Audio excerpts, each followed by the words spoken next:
دنیا ان کو عثمان غنی کے نام سے پہچانتی ہے۔ غنی یعنی سخی آدمی، جس شخص کے قلب میں سخاوت کی صفت موجود ہو۔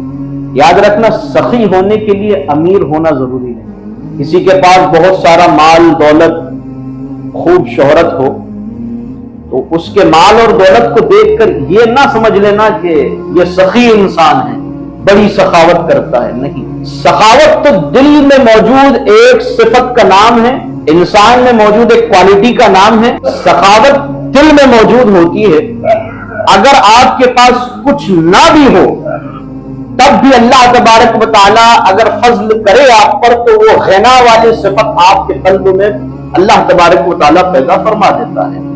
اور سخی جب اپنے مال کو لوگوں میں بانٹنا شروع کرتا ہے تو اس کا حال یہ ہوتا ہے کہ اس کے مال میں اللہ تبارک و تعالیٰ پھر ایسی برکتیں نصیب کرتا ہے کہ وہ جو کچھ ہوتا ہے سب اللہ کی راہ میں اس کی رضا کے لیے پیش کر دیتا ہے۔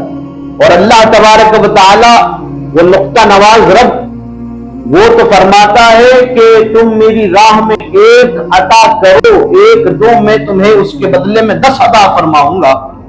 سخی جو ہوتا ہے وہ اللہ رب العزت کی بارگاہ میں گن کر پیش کرنے والا نہیں ہوتا، وہ جتنا ہو سکتا ہے اپنی طرف سے سب کچھ اللہ تعالیٰ کی بارگاہ میں قربان کر دیتا ہے، اور پھر اللہ تبارک و تعالیٰ اس کے بدلے میں اسے بے حساب عطا فرماتا ہے۔ حضرت عثمان غنی رضی اللہ تعالیٰ عنہ کا نام دنیا میں عثمان غنی کے نام سے مشہور ہوتا ہے۔ یہ غنا کی صفت آپ کے اندر موجود تھی۔